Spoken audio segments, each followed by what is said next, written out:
Narcissist? Damn well that once you are no longer a daily passenger aboard their crazy-making train straight out of hell, and you finally get a break from choking on all that toxic smoke that they've been blowing up your ass to distort your perceptions, alter your reality, and make you forget who you are, because that would allow you to figure their ass out a whole heck of a lot easier. And well, that doesn't exactly do any favors keeping Fantasyland, home of their most wickedly twisted delusions, open for business.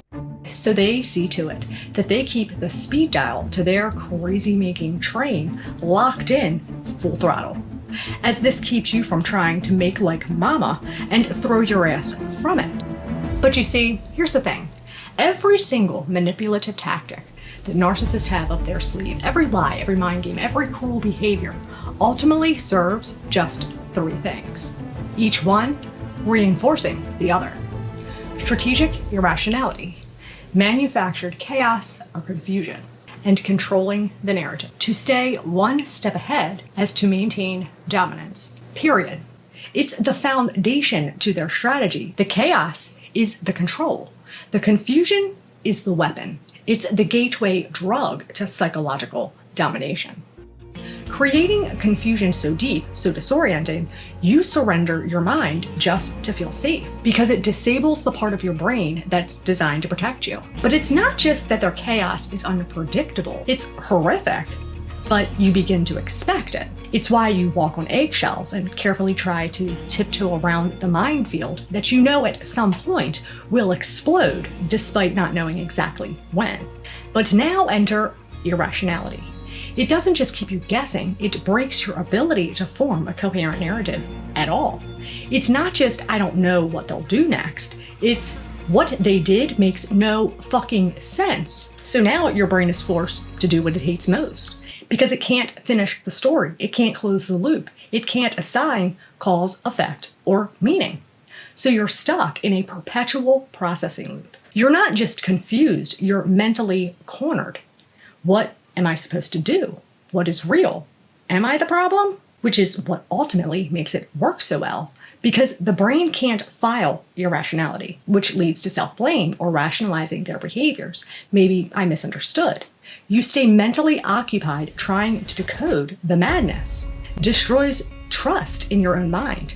Because the rules keep shifting, your thoughts start to feel unreliable. You go from, they don't make sense, to maybe, I don't make sense. Obtaining mind control via logic collapse. And that's the perfect place to install dependency, control, and becomes existentially destabilizing. So much so that you can't even articulate why it's so maddening, because it's like your brain is short-circuiting in real time. You bring something up, they did, truthfully, painfully, carefully. They deny it, mock it, blame you, minimize it, project it, flip it. Then days, weeks, or even just moments later, they parrot your exact words, your insight, not because they suddenly agree with you, to use it against you, as if they discovered it, or worse, as if it now applies to you. And why this is so effing maddening is because it violates the cause and effect. You told the truth. You were seeking clarity. They rejected it completely, and now they're recycling it back to you, out of context, twisted, and as a weapon. Your brain says, wait, what the actual fuck? Because they heard you. They remembered what you said.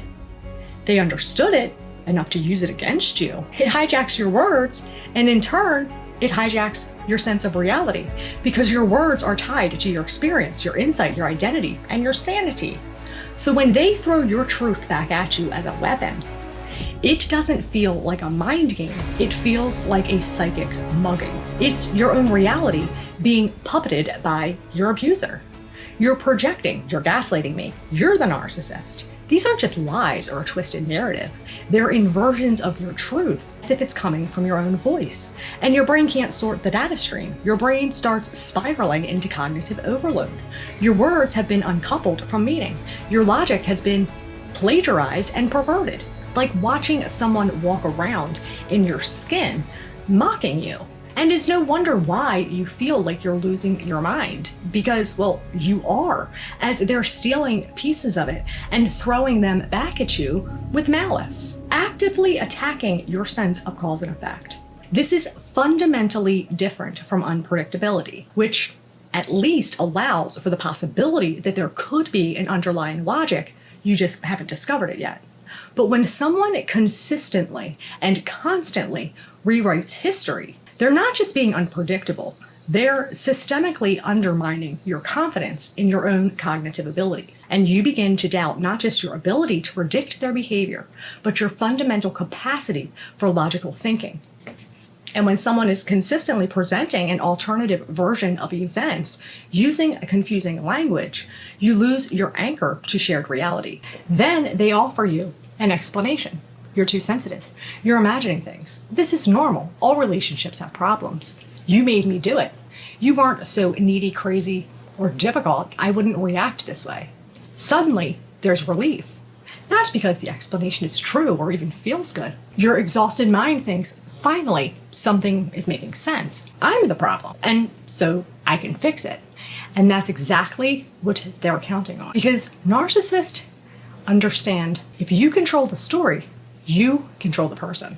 So they become the narrator of your life. Reality must revolve around them, period. So your character in their narrative is always going to be flawed enough to need their guidance, unstable enough to doubt your own perceptions, grateful enough to stay despite their treatment, confused enough to keep asking them what's real over time. You literally lose track of who you are outside their definition of you. You stop making decisions because you're not good at making decisions. You stop trusting your feelings because you're too emotional. You stop defending yourself because you're just being defensive.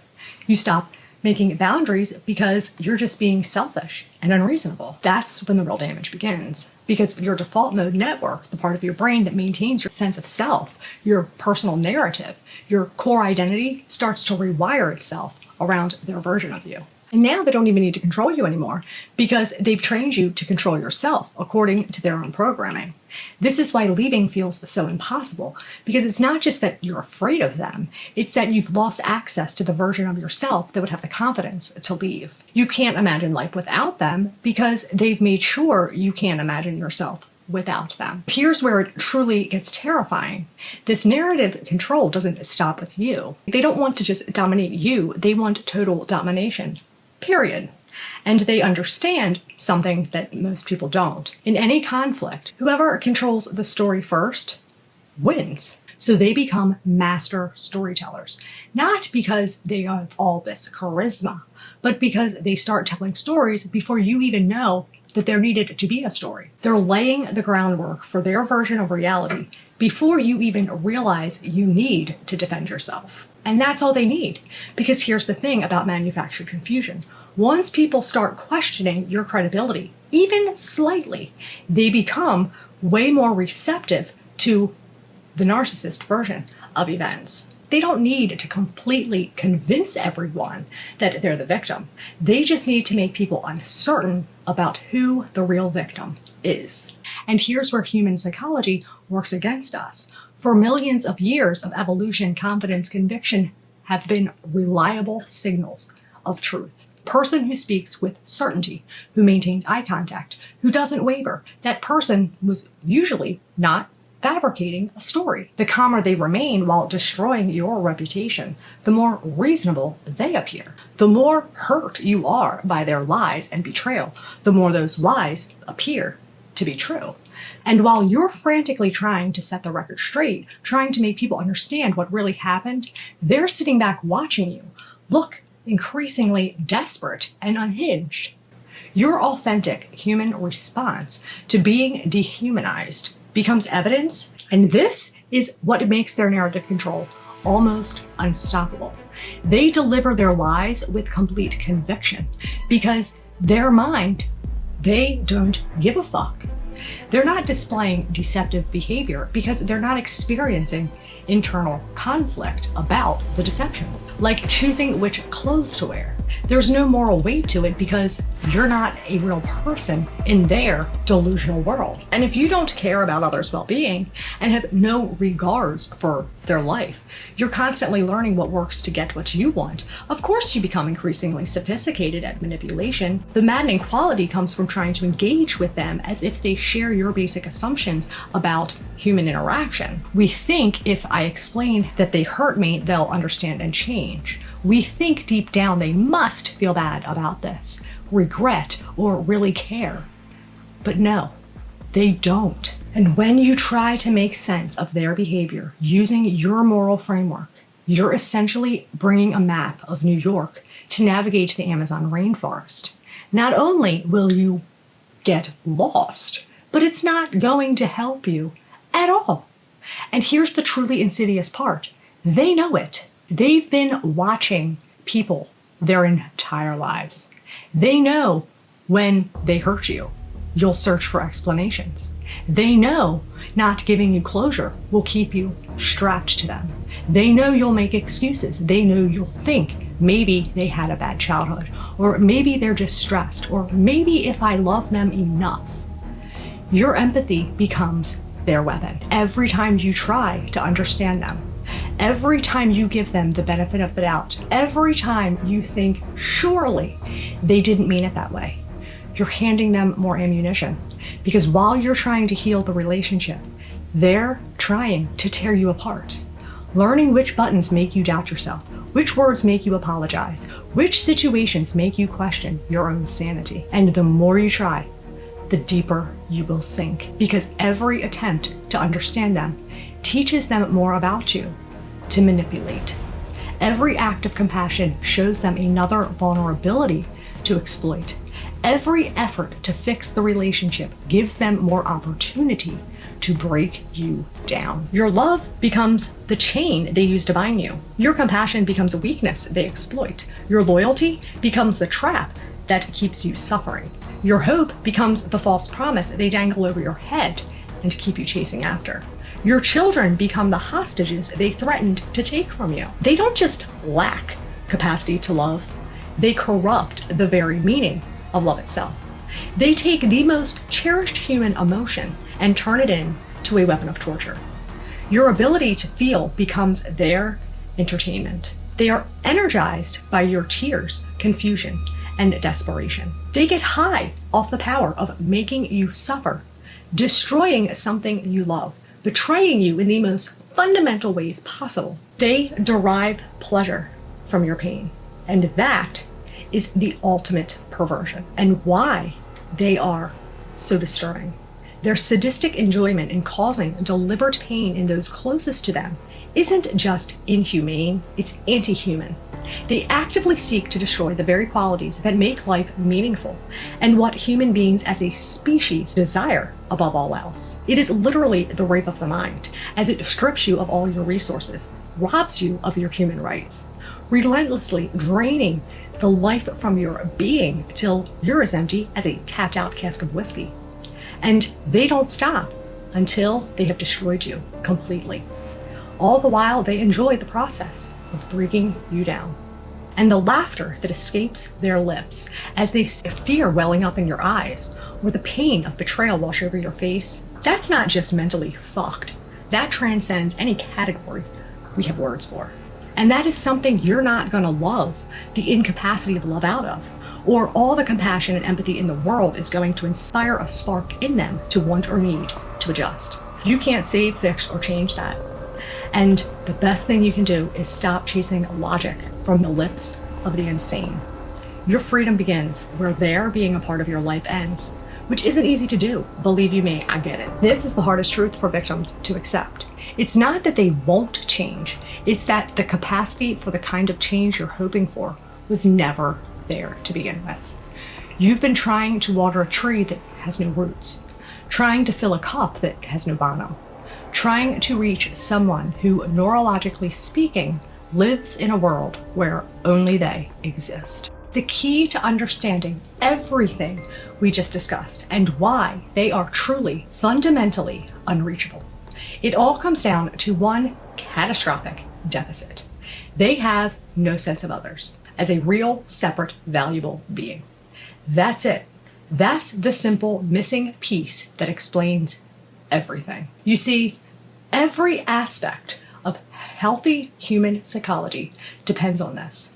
One foundational concept that other people exist as full, real, autonomous beings with their own inner lives, feelings, and inherent worth. But if they don't have this, you don't have a sense of others as real. Everything else collapses like a house of cards. The foundation that everything from empathy, object constancy, intersubjective understanding, morals, conscience, and on down the line builds on. It's as simple as that, as hard as that is to accept and comprehend. It's the reality of dealing with one of these individuals without a conscience, without empathy, without love, without remorse, without others in their version of reality. And there ain't nothing you can do to fix, save, or change that. You cannot find middle ground with someone who views your sanity as the obstacle to overcome and defeat. And once you truly understand this, not just intellectually, but in your bones, everything becomes clear. Your inability to reach them stops being your failure. And the decision of whether to keep trying is no longer a decision at all. You deserve and are worth so much more. So fight for you. Focus on you. Fuck the narcissist, or whatever you want to call them.